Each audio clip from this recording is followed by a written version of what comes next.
ശത്രുവിനെ അടുപ്പിക്കുന്നതിനുള്ള തന്ത്രം. ശത്രു സമീപീകരണം. ബിസിനസ്. നിങ്ങളുടെ എതിരാളി ഒരു പുതിയ ഉൽപ്പന്നം വിപണിയിലിറക്കുന്നു.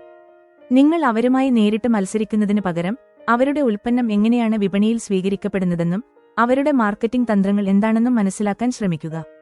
ഒരുപക്ഷേ അവരുമായി ഒരു സംയുക്ത സംരംഭത്തെക്കുറിച്ച് ആലോചിക്കുകയോ അവരുടെ ഉപഭോക്താക്കളുടെ ഫീഡ്ബാക്കുകൾ പഠിച്ച് നിങ്ങളുടെ ഉൽപ്പന്നം മെച്ചപ്പെടുത്തുകയോ ചെയ്യാം. ഇത് അവരുടെ ദൗർബല്യങ്ങളും ശക്തികളും മനസ്സിലാക്കാൻ സഹായിക്കും. രാഷ്ട്രീയം. ഒരു രാഷ്ട്രീയ പാർട്ടി തങ്ങളുടെ പ്രധാന എതിരാളികളുടെ നയങ്ങളെയും പ്രവർത്തനങ്ങളെയും നിരന്തരം നിരീക്ഷിക്കുന്നു. അവരുടെ റാലികളിൽ പങ്കെടുക്കുകയോ അവരുടെ പ്രസംഗങ്ങൾ ശ്രദ്ധിക്കുകയോ ചെയ്യുന്നതിലൂടെ അവരുടെ തന്ത്രങ്ങളും അടുത്ത നീക്കങ്ങളും മുൻകൂട്ടി മനസ്സിലാക്കാം. ഇത് സ്വന്തം തന്ത്രങ്ങൾ മെച്ചപ്പെടുത്താൻ സഹായിക്കും. വ്യക്തിജീവിതം. ഒരു സഹപ്രവർത്തകനുമായി ചില അഭിപ്രായ വ്യത്യാസങ്ങളുണ്ടെന്ന് കരുതുക.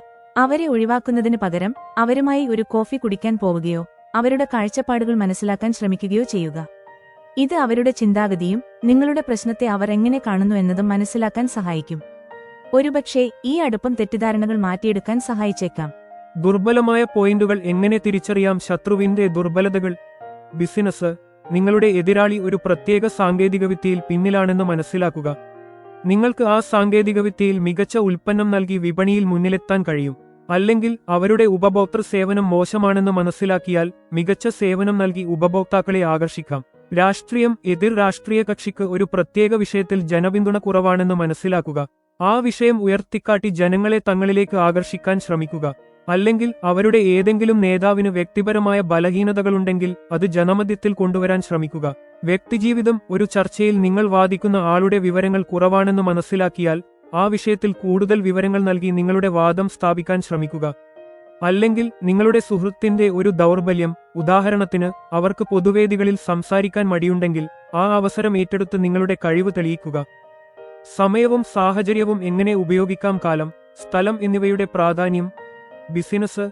സാമ്പത്തിക മാന്ദ്യമുള്ള സമയത്ത് ഒരു പുതിയ ബിസിനസ് ആരംഭിക്കുന്നതിനു പകരം സാമ്പത്തിക രംഗം മെച്ചപ്പെടുന്നതുവരെ കാത്തിരിക്കുക.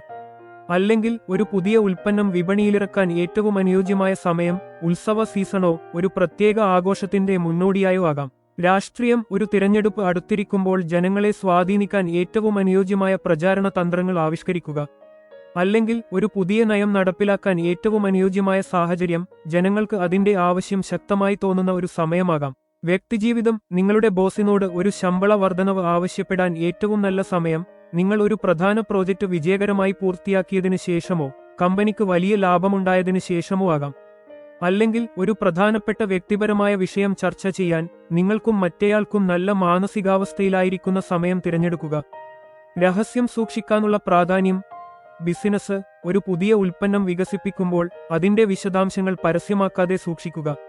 ഇത് എതിരാളികൾക്ക് നിങ്ങളുടെ ആശയങ്ങൾ മോഷ്ടിക്കാനോ അതിന് സമാനമായ ഒരു ഉൽപ്പന്നം വേഗത്തിൽ പുറത്തിറക്കാനോ ഉള്ള അവസരം നൽകാതിരിക്കാൻ സഹായിക്കും. രാഷ്ട്രീയം. ഒരു തിരഞ്ഞെടുപ്പ് തന്ത്രം ആവിഷ്കരിക്കുമ്പോൾ അതിന്റെ വിശദാംശങ്ങൾ എതിർ കക്ഷികൾക്ക് ചോരാതെ സൂക്ഷിക്കുക. ഇത് അവരുടെ പ്രതിരോധ നീക്കങ്ങളെ തടയാൻ സഹായിക്കും.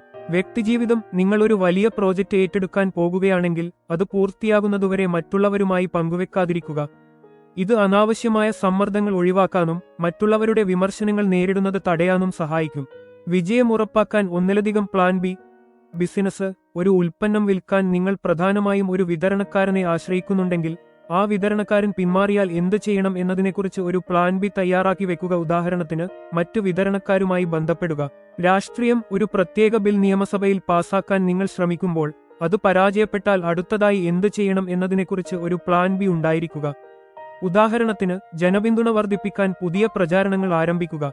വ്യക്തിജീവിതം. നിങ്ങൾ ഒരു പ്രത്യേക കോളേജിൽ പ്രവേശനം നേടാനാണ് ലക്ഷ്യമിടുന്നതെങ്കിൽ അവിടെ പ്രവേശനം ലഭിച്ചില്ലെങ്കിൽ എന്ത് ചെയ്യണം എന്നതിനെക്കുറിച്ച് ഒരു പ്ലാൻ ബി ഉണ്ടായിരിക്കുക. ഉദാഹരണത്തിന് മറ്റു കോളേജുകളിൽ അപേക്ഷിക്കുകയോ മറ്റൊരു കോഴ്സ് തിരഞ്ഞെടുക്കുകയോ ചെയ്യുക.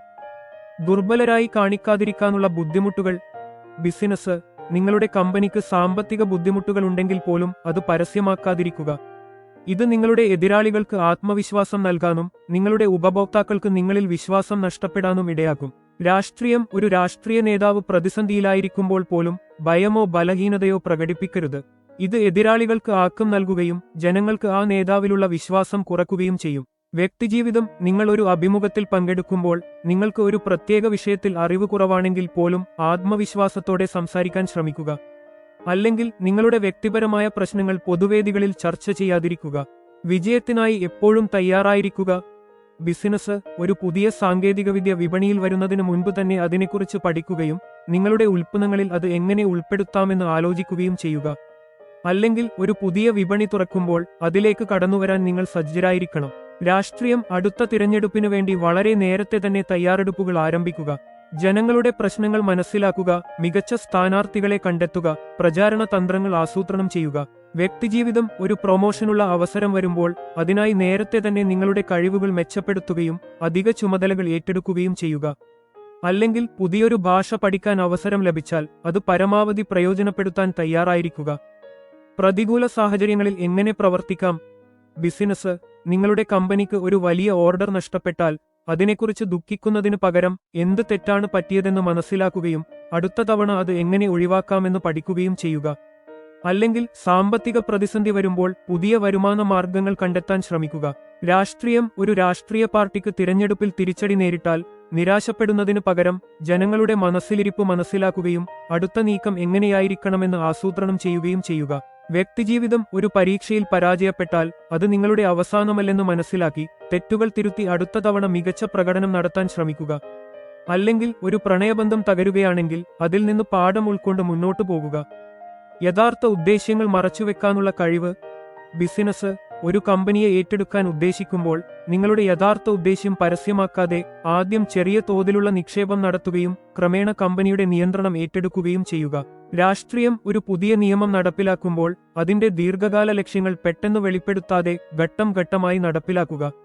ഇത് എതിർപ്പുകളെ കുറയ്ക്കാൻ സഹായിക്കും. വ്യക്തിജീവിതം നിങ്ങൾ ഒരു പ്രോജക്റ്റിൽ ആരുടെയെങ്കിലും സഹായം തേടുമ്പോൾ നിങ്ങളുടെ യഥാർത്ഥ ലക്ഷ്യം, ഉദാഹരണത്തിന് ഒരു പുതിയ കഴിവ് പഠിക്കുക, ഉടൻ വെളിപ്പെടുത്താതെ ആ പ്രോജക്റ്റിന്റെ പ്രാധാന്യം ഊന്നിപ്പറയുക.